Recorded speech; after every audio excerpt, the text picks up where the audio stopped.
Welcome back to Charging Stack, where we talk to people shaping how cities actually move. Today, we're joined by Ludwig von Werder from Gröna Mobilister, Swedish Association for Green Mobility, and an ITS consultant working on sustainable transport systems and the digital side of road transport. And Ludwig also has a very practical lens, how streets work or don't, when you're moving through the city with real-world constraints. Ludwig, it's great to have you here on Charging Stack. It's great to be here. Awesome.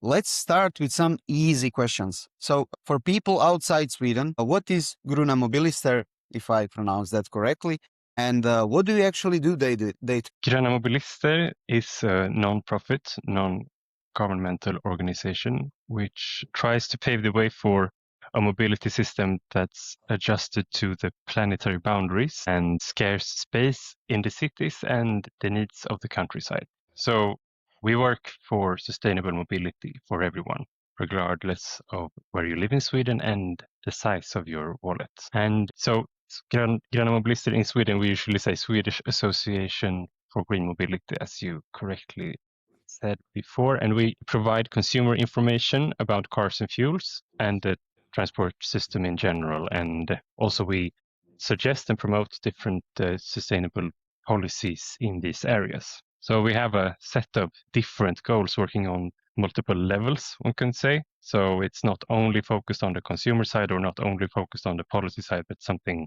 a bit mixed, both of them. So we have a set of different goals. And the main one, the overarching one, would be a sustainable transport system, which is focused on well-being, equality, and health. So it's about making lives better for all people, really. And the other goals are almost like a means to reach that. So we believe in stronger consumer power so that people can be making more sustainable choices and making these choices visible and also more attractive. And that also ties into a more transparent and sustainable production of vehicles and fuels that we keep on promoting. And our idea about smart car use, where cars are used when better alternatives are lacking.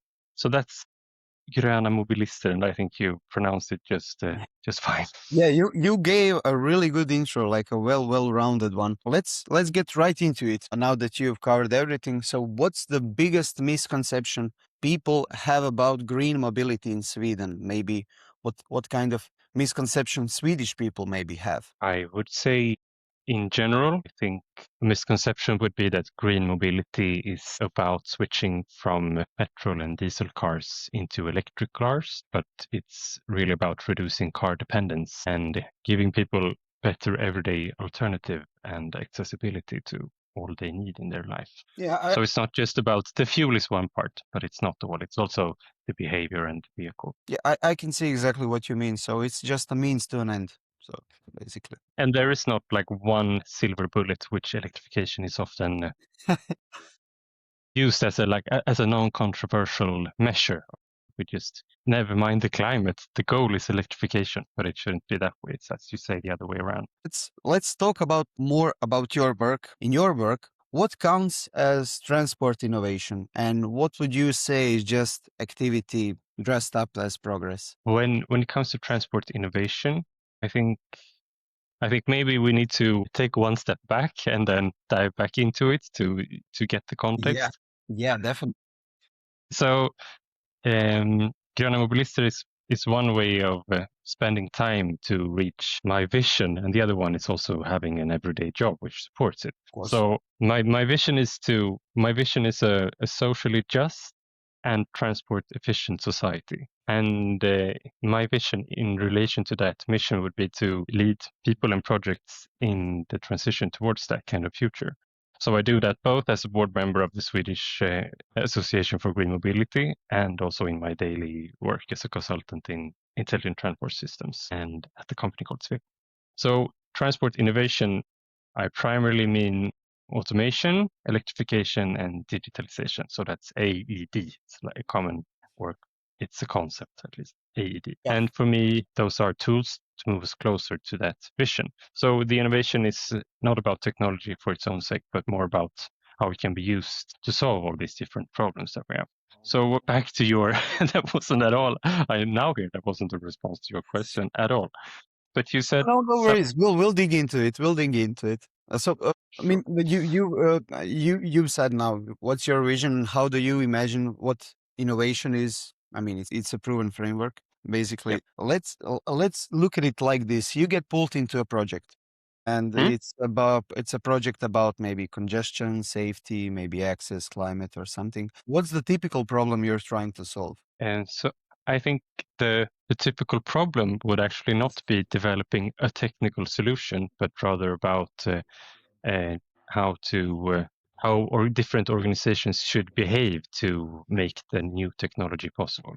So it's the main issue oftentimes isn't that something is technically immature, even that's the case too, but in sometimes developments have been going on for the last 10 years for a specific technology, and it's more about a confusion or internal conflicts between different large organizations like public road authorities who should take lead on actually making things happen, and who solves what issues.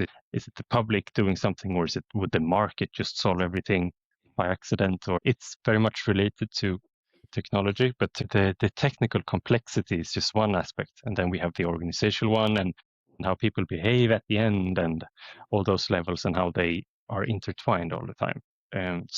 But as an example, I'm trying to be a bit more concrete. Mm, I work. I've been this last year. I've been working in a project which is about CITS, and CITS means Cooperative Intelligent Transport Systems, and it can also be. It's related to concepts such as like vehicle-to-vehicle communication, or vehicle to infrastructure, or vehicle to anything. Those kinds of frameworks. So I now work in a project at Sweco where we are investigating how and CITS technology can be used so that ambulances can have a traffic signal priority when they are having patients and are on their way to the emergency hospitals. So that would be like one very specific case where the technology has incredible real life benefits. So if the ambulances get green lights everywhere towards the hospitals, maybe then the risks of accidents and crashes in the intersections, it gets completely wiped out, almost entirely at least. And also minutes and seconds can be saved, which are vital or super important when it comes to saving someone's life that had a stroke or some Yeah. bleeding of some kind. So that would be like, I think that's a good example of what I do. Something about the technology is there, and who does what, and or everyone on the same page. So someone needs to be able to develop it, someone needs to need it and want it, and everyone needs to be aligned, and strategies and goals must be uh, you've thought. Yeah, I mean, with this example, you perfectly laid out what you do. So it's coordinating different organization, making sure the tech is used in the right place, in the right time, at the right level. So let's move on to a different part. Talk about the street reality check. Let's call it that way. So you've done a lot of street level audits in the past. Could you give us some one moment where you were like, this would never show up in a planning document? Something that's when a plan just misses things totally. Have you maybe encountered something like that? Yeah, of course. Yeah. So a couple of years ago, when I was on parental leave, a colleague of mine used to record me when I was walking with a stroller with my firstborn baby girl, and then we analyzed how we experienced the environment. And yeah, sure. So the stroller was a tool to understand how people that are wheel bound move about. So that's sometimes hard to relate to other people's how do you say, preconditions. And there are plenty of stuff. They could be just like where things are placed. So cabinets for electricity, like cables and such, they can be placed on a very, very narrow pavement or sidewalk, which is something that's typically not accepted in the planning documents, of course. But another one that I think was apparent then and is apparent now, at least in Sweden, we've had this very cold winter and lots of snow. Maybe not in Croatia, but that's the reality here. So, and then one thing that's always apparent each year is maintenance. So that would be snow shoveling, and then we have this salt that we, yeah, and the sand and stuff. Of And course. yeah, and it's always much better done for the streets or the roadways than the sidewalks and the bike lanes.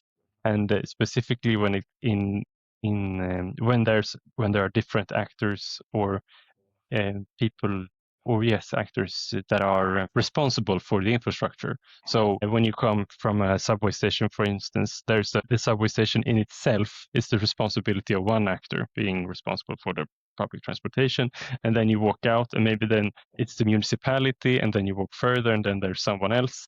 So the maintenance in those transitions between who owns what and who's responsible for what can be very, very messy sometimes. So there could be like, I'm walking here with my stroller, and it's a great pathway to walk on. And then, oh no, now it's not municipal land anymore.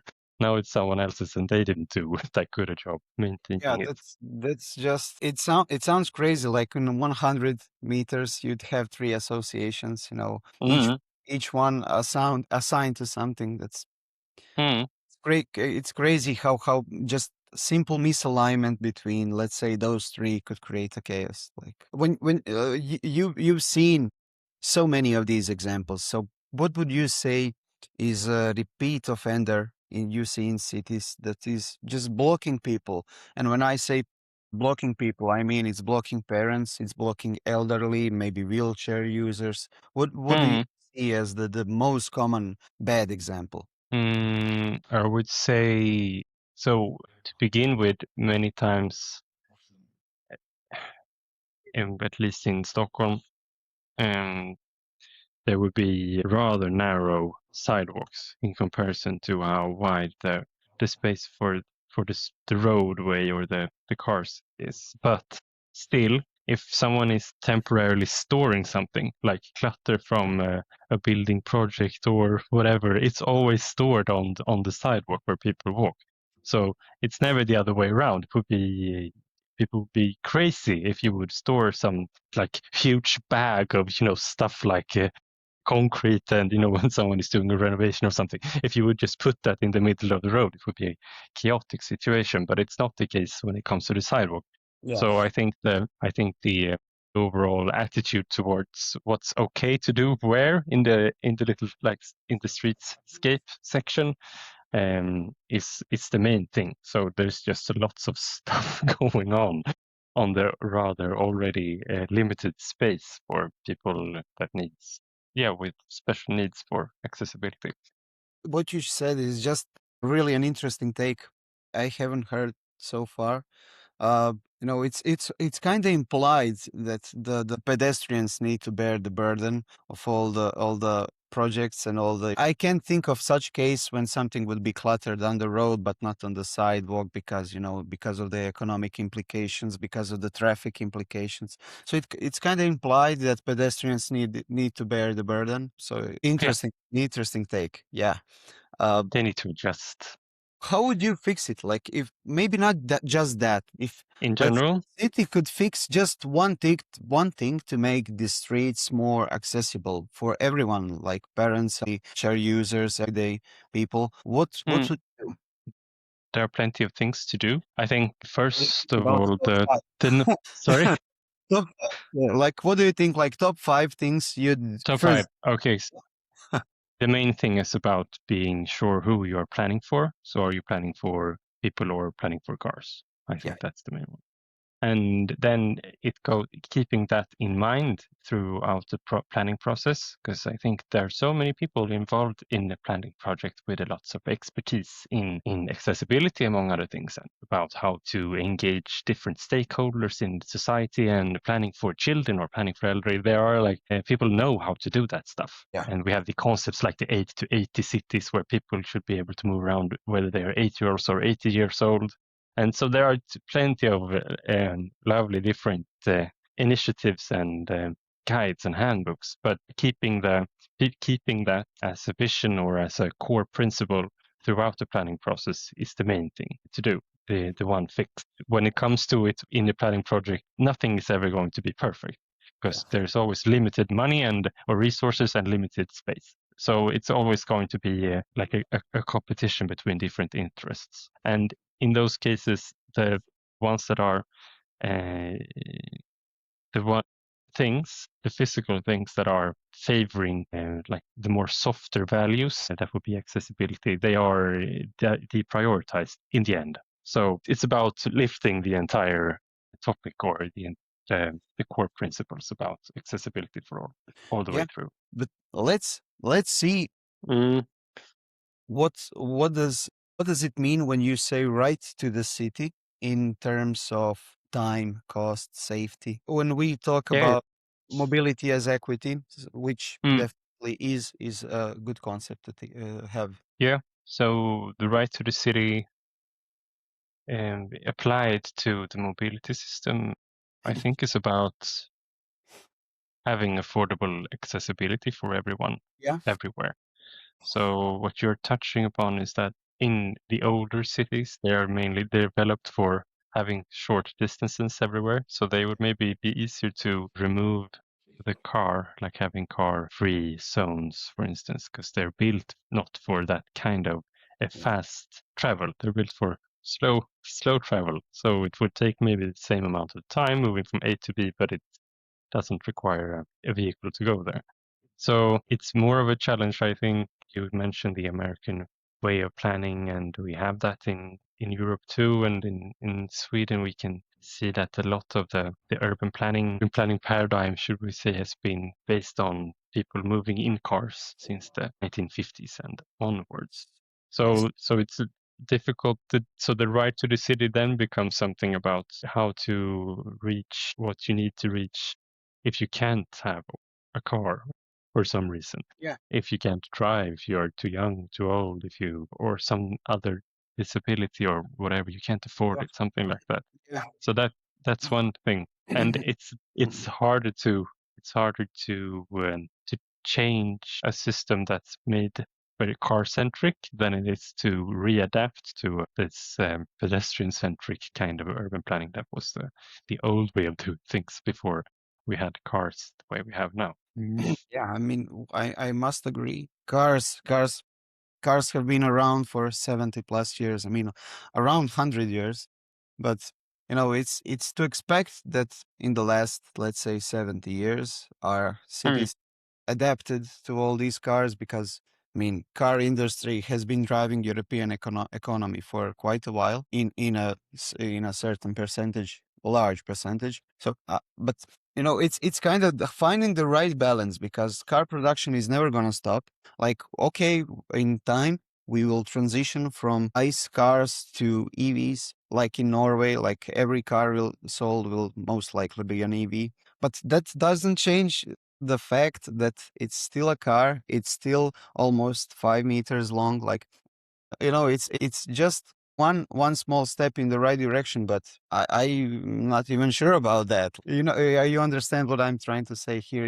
yeah, It's yeah. that the car is the default. For example, just last week I was in Lyon, and the city is huge, 2.5 million people, but you can walk everywhere. Why? Because you have buses, you have trams, you have metro, you have train, you have micromobility solutions for a first last mile. So I didn't have a car, I didn't rent, and I needed to get from one part to the other part of the city really quickly. It's possible, even though I don't have a car. So I think there's always some kind of trade-off we can do. Like if we're gonna make a city that's really car dependent, we need to think about pedestrians. So Yeah, for sure. I'd like to ask you this. So since the car is becoming a default, not becoming, it is a default, what do you Mhm. think? Where do cities and policymakers underestimate this car as a default effect? The car's default effect, I would say maybe everywhere in all decisions, so all the levels. I think it would be about, for instance, the parking economy, or that parking spaces are subsidized by the public everywhere. So we're not paying, that meaning that a parking lot at a public street, what you pay for it is not the value of the land. So that means value is being lost, that means the rest of people that don't have cars are losing out on something. So that's what I mean when it's subsidized, and that goes also for apartment buildings where some people have cars and they have very cheap parking lots. The other ones that don't, that means they are paying with their rents for that parking lot. So that's one thing. And then when it comes to where you had some examples, didn't you? Time assumptions. That would be like assuming the great accessibility of cars, then you would measure how far it takes to go someplace. If I'm on Google Maps, for instance, and I'm looking with my app, like, okay, so I'm at home and I'm going there someplace. It's a bit, so I'm thinking, okay, so this would be a tricky trip with my bike, which is why my default mode, travel mode, and it's obviously too far to walk. Okay, so how long will it take with car? Okay, so then it says 40 minutes. Oh, okay, that's convenient. And then I see, okay, so what is it with public transport? Just on Google Maps, for instance, and then it says takes 1 hour 50 minutes. And then if you compare them, then it's like, okay, so obviously it makes sense for me personally to take the car, and I do. Sometimes I still think there's the smart car use that we mentioned in the beginning, but just in that little trip planning, there's already a car as a default aspect to it, and that would be that if I pick from my point A to B with public transport, then it adds the walking distance to the train station, and it adds from the bus, right? But it never would add such a thing for the car. It always says like, and then you're there. It doesn't say, and then you have to go looking for a parking lot, and that will take you 10 to 20 minutes because you're on this location and there are never parking lots there. And so even though it takes maybe account in congestion for that specific time, it doesn't add all these other like external time consuming activities. And then you would have to walk from that, and then you have to download the app to pay for it. You know, all these different things that are just related to taking a car. So I think what you're touching upon this concept of motonormativity, right? Yes. Which is about which is about seeing the car as the norm and all the other transportation modes as alternatives. Yeah, so it can be seen pretty much everywhere, I think. We have defaulted to a car. So let's think about it. If a city wants fewer car trips, what would actually move people? Is it the price? Is it the street design, service reliability, or removing friction for alternatives? Or I mean, it's basically all. I Mm. think all four.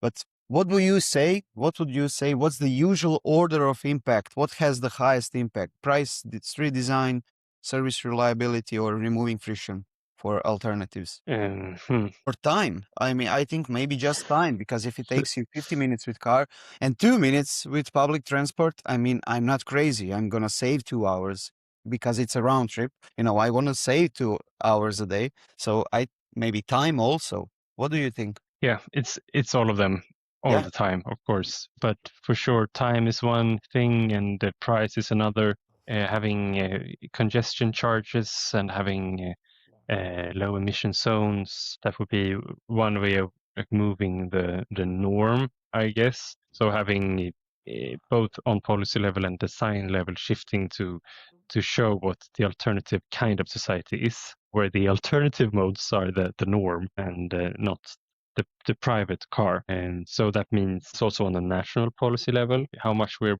taxes for fuels in comparison to how much we pay for public transport. That would be one thing that would affect someone's like their personal finance or economy. It's on plenty of different levels, and it also they need to be aligned, all these levels pulling in the Yeah. same direction. So one challenge would be that, so if we say that we have last 70-ish years planned for the private car as a norm, and which has benefits too. I mean, the freedom that you get from having a personal car, it's unbeatable in many, has been at least. So, but if it has been planned that way, then it's an uphill battle Yes. to shift. So what happens is that, so the infrastructure, it becomes the framework in which people operate, the behaviors operate. So people can't really if you just punish people with higher prices, then it's like, okay, so now I'm just stuck here. It's a terrible situation. So it needs to be on all levels. And when we spoke about these the car-centric norms as well, it's also like an effect from the system, the infrastructure system. So it's difficult to work the other way around with like behavior and how would you say targeting how people behave in different campaigns. I mean, it's part of it, but it can't solve everything. So, but you're working with like information and educating people about how to make sustainable choices and working on all. I think that's the only way forward, really. Yeah, I'm yes, educating people is one way to go about it, but I think it has its plateau. It has a plateau, you know. You cannot educate me so much that I'm still gonna choose, you know, a more expensive version for myself regarding, No, no. no, whether it's in regards to time or price. Mm. I was thinking about it yesterday. Netherlands just made the entire country's public transport free. Hmm.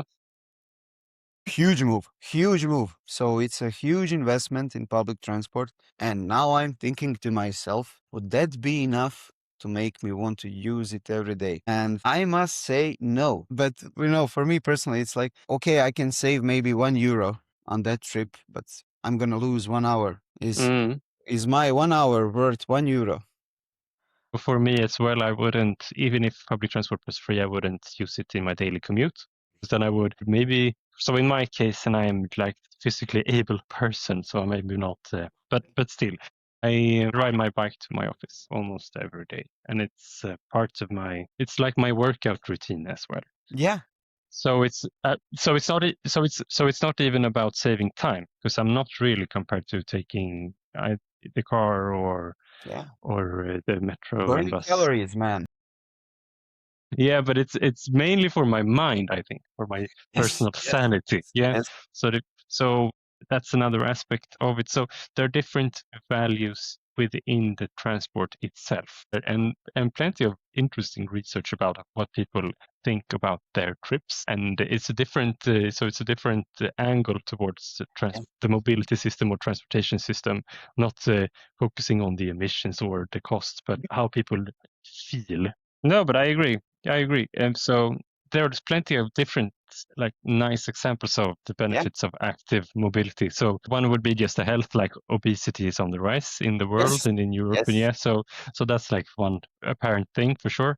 But another one would be there have been studies on how the mode of travel has or transport is affecting the results of children in school. Maybe there could be maybe some things are explained by something else, but still that like there was some sort of how would you say core how would you say that it was tied together, so if you had an active trip you would perform better in school basically. And also another one which was very like visual results from a study in which they had asked children to draw, like make a drawing of their trip to school, and then they'd compare the ones who took the car to the school compared to the ones walking or riding a bicycles, and they were just like one was very dystopian. It was just like they just saw bits fragments of life. They didn't really understand. They couldn't draw like a map of from where they went from. They had no like apprehension of their like the society or the context that they were operating in. And then compared to the ones walking or bicycling, they had like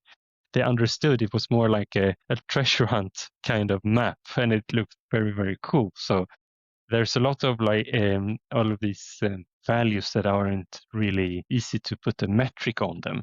Yes. Yes. And another example that I have from a Swedish study with, I think it's called when you have an ethnographical methodology. So they were interviewing and following people that were moving around in a specific city district and just gathering how they behaved and how they felt and doing their commuting. So there were different ones, like one thing that one mother said that she enjoyed with driving the car, and that was when she was giving her daughter a ride to her after school activity. I'm not sure what it was, but so that would be the only time they were sitting next to each other and having a very specific conversation. So So that's very interesting, I think. So the mode of transportation feels like a role in that person's life, which it can't be substituted to if you change transportation modes. So if we said like, okay, it's better for you to take the bike, and it's like, yes, but this is like a valuable quality time I have with my daughter. We sit next to each other. We can talk about stuff that we don't normally address when we sit face to face, for instance. And then there was another example, which I also find very interesting. That was an interview with someone who had recently moved to Sweden and wasn't really integrated into the Swedish system, or that they didn't have like an occupation and all that kinds of. They didn't understand the language, but they had stated that the only time they felt part of society was when they were on their bus trip. That was also just, I just feel like so warm inside when I hear that, because that's also that there's something else. Then it's not just being a transport thing; it's being part of society. Yes. So they felt like, okay, now I'm just one. I'm doing the same thing as everyone else. I'm fully integrated in how we move around. So beautiful, isn't it? Yeah, like when you go in the morning and you hop on a tram Hmm. and you're going to work and around you around you you look around and it's 50 other people who are also going to work, you can get lost in the mass, you get that mass, I don't know how to say it. It's the group effect. It's simply the group effect. You start feeling Yep. like part of one group because Yep. you're all going to work in the city, or you're all dressed kind of similar. It's like when you go to a football game on a large stadium and there's like 20,000 people and Mhm. you don't know anyone. You're not really a big football fan, but when those 20,000 people start cheering on, you get consumed. You get Yep. consumed. We've talked about now for about the right to the city, mobility as equity, all the behavior changes we need to make, but we haven't really touched on the electrification, really, which is, as we said in the very beginning, a tool, a means to Mm. an end. It's something that will help us get further to the finish goal, closer to the finish goal, but not the Mhm. finish goal itself. So, what do you think? Since Baltic countries are really good at electrification, I must say, really good. What do you think? Why and where does it still feel very hard for normal people? Like, is it the charging anxiety? Is it the lack of infrastructure? Maybe the price or maintenance or something? What do you think? Is it a mix or? Yeah, it's the total cost of ownership, I think. So that would be only really positive for people who have their own parking lot on which they can charge their car. Many who live in residential units or districts, they don't really have any mandate to install charging infrastructure on their parking lot if they even have one. But if you work in a detached family house somewhere in a like one of those more like richer suburbs, then it's very easy to install one, and then all of a sudden it becomes like financially it becomes or economically it becomes like a good deal. So it's cheaper on the total cost perspective of the car. So it maybe it's a bit it's more expensive to buy, but then you fill it up with your cheap at home electricity every night, and then it becomes cheaper in the long run. So that's not the case for someone living in a like residential area where they have to charge, even if there are charging stations on the street, like public ones, they are pretty much twice the cost or the price for the electricity. So then it doesn't become that the win for someone economically. Yeah, I mean, I must fully agree here because I've been looking at some EVs and plug-in hybrids for myself. Mm, It turns out I cannot go for them because I don't have the home infrastructure. Basically, I don't have a home charger. And mm, what's the point in having an EV you can't charge at home? So I know basically I would need to have an EV mhm. I would need to have an EV and I'd need to charge it somewhere publicly and leave it for several hours. I cannot leave it overnight because any charger that I think the closest charger to my home is about 1.5 kilometers. So I would need to leave my car far away from Yeah. home, leave it charging overnight, which I cannot do on public charger. Like I cannot do that. And then I'd have to pick it up. No, it makes no sense. Uh, when you think about what could change, like you mentioned the right to charge, you talked about right to charge. Mm. uh, what should a good policy actually guarantee in practice? How would that be solved? It's a difficult Yeah, topic, I think, how but definitely. Yeah, it's a but billion-dollar question. yeah, but if we compare to, so you said, I think, did you say maybe the Baltic cities are good at Yeah, I electrification? think Baltic And countries are pretty good yeah, at exactly. electrifying. Yeah, sure. And our, but in Sweden, our the role model, the one we look up to is Norway, of course, and they have like Yeah, 99% of their cars are electrical in the newly registered ones. It's a bit exaggerated, but it's the vast majority of them. And they have one thing that differs a lot from how we have it in Sweden is that people have with access to their personal or to charging at home. There's the biggest gap. So it's definitely something that needs to be looked at, and it's a big barrier for this transition. So the right to charge thing, there was actually one of these policy or law proposals in Sweden last year that we at Gröna Mobilister was acting as a referral body or consultant body and leaving our thoughts on it. So something is happening in Sweden. It's becoming easier for people living in residential buildings to demand charging points from there if there is a landlord or if they work in a building in which they own like a parts of the building. I'm not sure how that would translate into it. Yeah, when you own your apartment, yeah. basically. So there are plenty of different challenges still with those regulations. So it's a lot, as we said before, it's a lot easier for people living in single family units because then it's clear that you have your parking space and you own your charging spot. But if it's a building where, like in my house, we have 32 apartments, I think, and maybe there are 16 parking lots, and you rent one of them. So first of all, that's not the optimal way of allocating space. It should be that you rent access to the parking facilities, not one specific spot, because there's always one or two empty, even if they're all rented out. You see what I mean? So, but if I were to invest then in a charging infrastructure for my specific parking lot, then there comes a lot of follow questions like who owns this thing? Is it me or is it the landlord? I'm the Yes, one who paid for it. What happens when I move? I can't take it with me, thank you. can I? Who pays for all the work installing it? And if my neighbor on the parking lot next to mine are they going to have the same charging infrastructure operator, or will they buy something cheaper or something better? It's not like future proofing the parking Yeah. facilities at all. So there are plenty of challenges still, and it becomes some segments of the market that is like possible clients for these charging operators. I think they will be dealt with depending on how easy they are. So in some places where people actually own their apartments, it's easier because people living in that apartment building, they share responsibility. So they can have a plan like, okay, so we invest in 4 charging spots and then we further develop it over time. But the ones that have the least money, they tend to live in residential buildings where they rent, and then they don't have any The influence at all. So to that's homeowners, one main barrier for sure.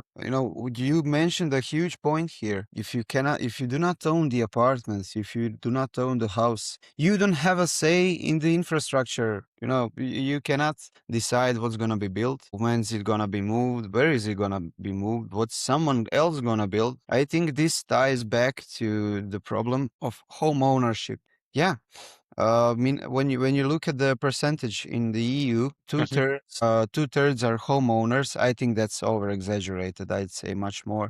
When you take into account new generations, like anyone younger than 28, anyone younger than 30, how many homeowners do you have that are younger than 30?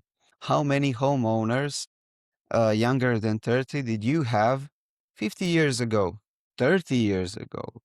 10, Mm. just 10 years ago. So what I can notice, and it's really like a common sense observation, is that Mhm. the younger generations, including yours and everyone younger, and mine and anyone in my company, basically, Mm. younger generations are getting pushed out.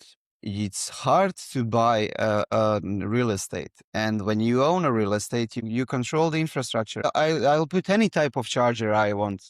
It's my business. But I think this is also one of the huge issues that's pushing us to think about all these collective infrastructure ideas, like for the neighborhoods, for the parks. We want to use it together, but no, no, no. I want to own my own. I want to own a house. I want to own my own infrastructure. I think this is one of the biggest issues that's been thrown upon us in the last maybe 30 years. So, Mm. but yeah, this will lead into a totally different topic. But yeah, but it makes sense there. So urban is the drivers can be maybe the same when we talk about the mobility system or transportation system as the how people live or where they live. So it's about urbanization, right? People move to cities faster than the new apartment buildings are being built, Yes. for instance. So it's the supply and demand Yep.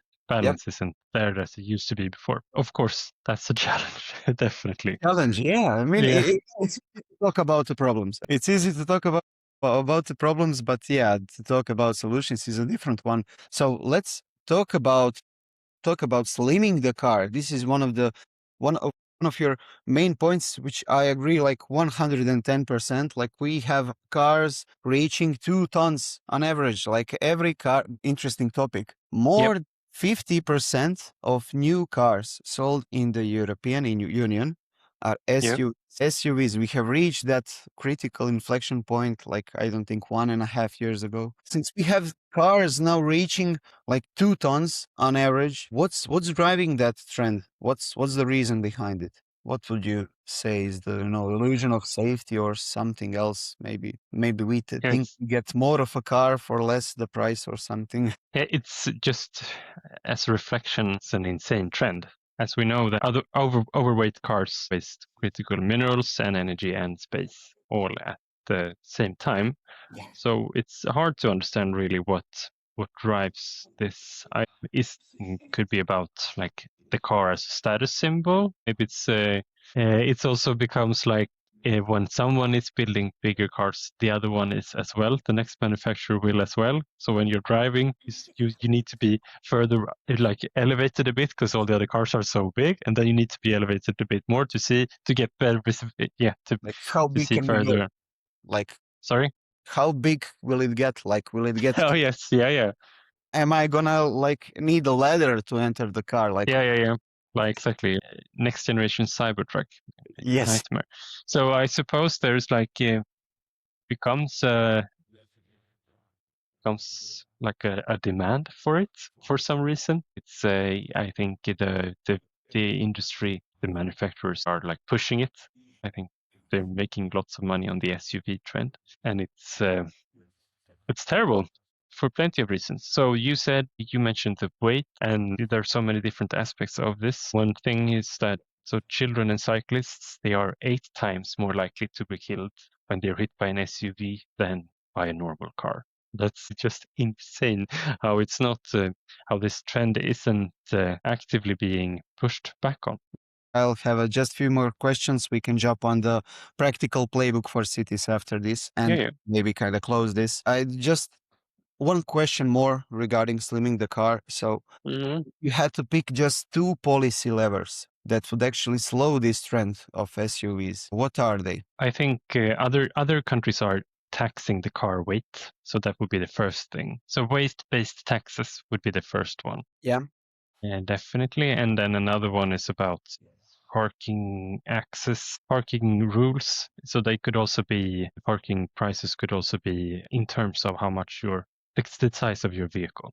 So those would be two ones. And another one is not maybe a policy, but keeping on working with this consumer information, trying to raise this topic and to show all the different like external effects of these growing cars. Yeah, I mean, when you think about it, cars get more longer than 5 meters. You know, they get wider than 1 meter and a half. Like, that's a Mm. small room. That's a small room.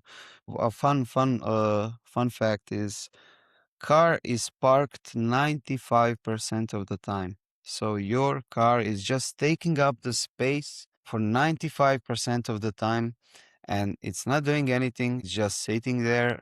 It doesn't make any sense to me, but okay. Okay. We Yeah, talked sure. about But this, everything. We've talked about today about everything, like the electrification. We've touched on it, the behavior, the norms, the motor normativity, the right to the city, the mobility as equity, your street yeah. level audits. Let's talk about the solution for all this, like a practical playbook for cities. Hmm. Your job position, your area of occupation is exactly that. So let's say if a city came to you and said, we want fewer car trips, what are your first three moves? The first move would be to make a plan and keep to it, or don't shift, take a stance, and then go for it. So there would be a car-free zones or congestion charges and less subsidized parking strategies. Those would be like main policies. But I think the one challenge is all of these topics are very political, of course.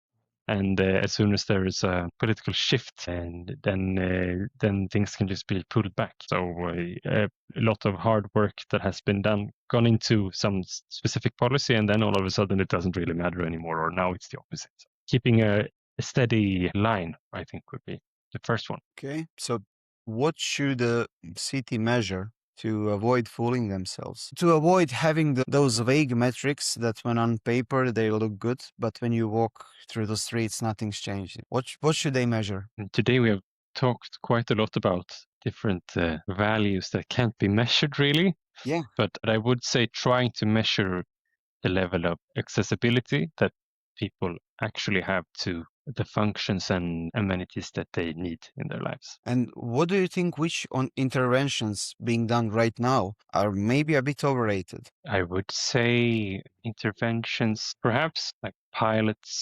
projects that don't really have a plan. It's just doing something for fun or for testing something, and then not having it aligned to like a target that you have, the vision that you have, or something. Yeah, this Things that don't scale really. this kind of ties just to the next question.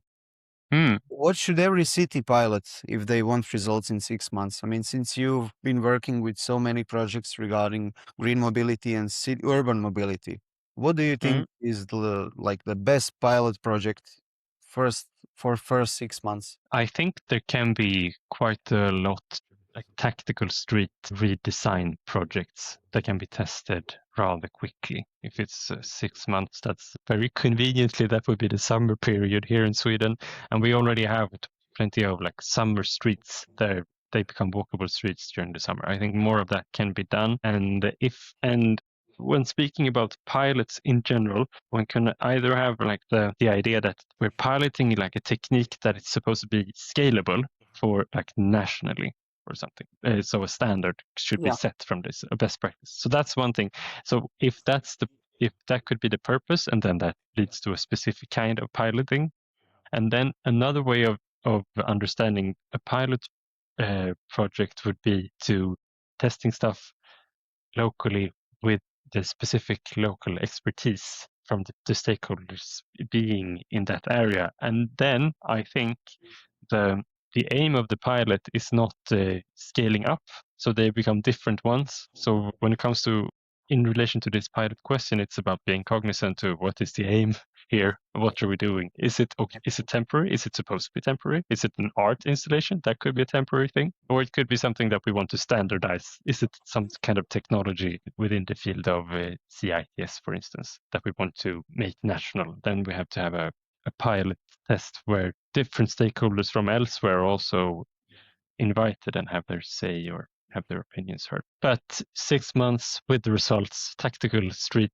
redesigns, I think. So that would be like having planters and benches and playgrounds and just people making people draw fun stuff on the ground for kids to play in, that kinds of stuff. Yeah, I really love this answer. So just enabling people to hang out more, to communicate with each other more on a street level, like while being pedestrians. Like I love that, more parks, more benches, more places for pedestrian interactions. So yeah, definitely something I'd stand behind that. We've gone through so many questions. We've exhausted all the topics. I mean, we could have gone even longer, but we need to be respectful of the time. So I'll just move to the last section, which is basically the quickfire section.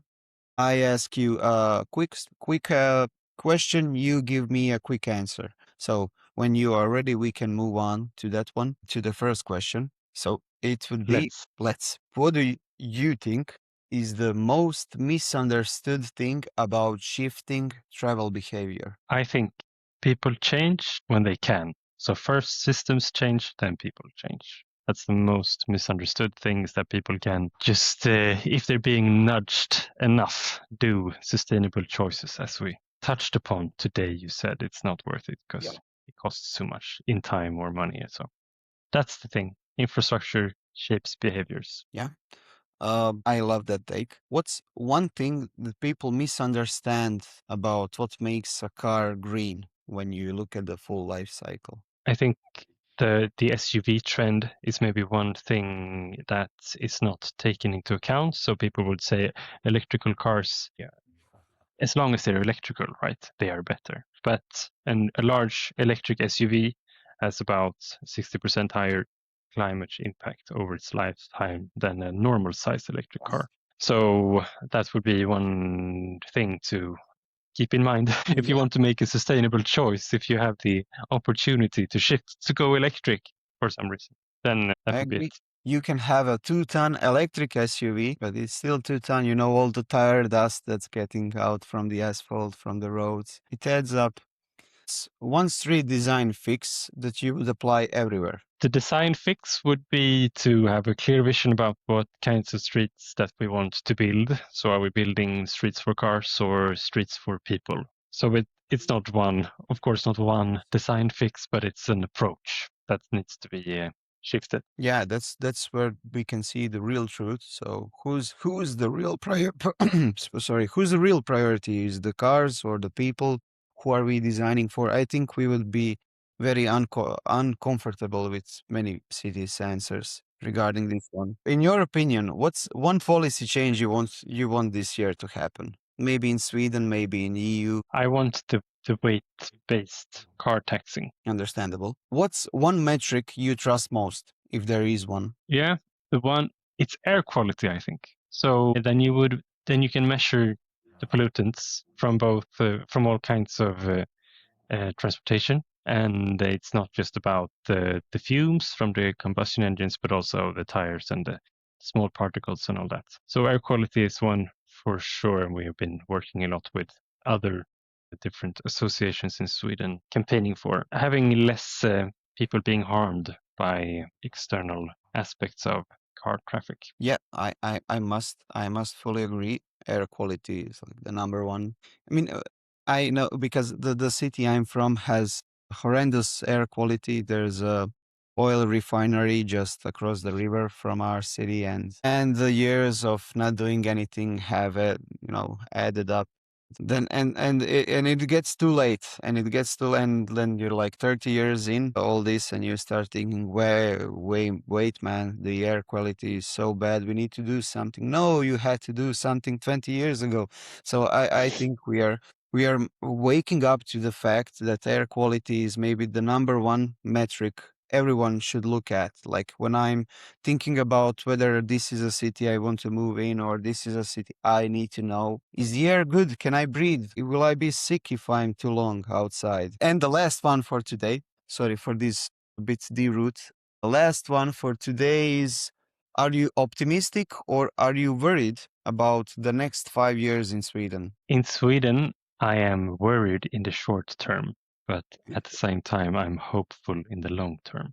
So we already know a lot of stuff, and the overarching trends, they must lead to sustainable outcomes and choices. But there have been many bumps in the road in the short term in Sweden on national policy level. Yeah, I can share your opinion. Same as me. Like I am very worried, very worried. But hope is the last one to die. So let's hope something changes on the infrastructural level. I think we can hope this for the entire EU. And yeah, I think we've gone through everything we've planned for today, the entire agenda. We've talked about so much stuff. Huge thanks to you. Huge thanks to Ludwig von Werder for joining us. Mobility shifts when it becomes easier to do the right thing. It becomes easier to do the right thing than the cheaper thing, than the easier thing. And when the streets work for real humans and not just idealized models. And thank you for our listeners for staying with us. This has been Charging Stack, and stay with us for the next episode.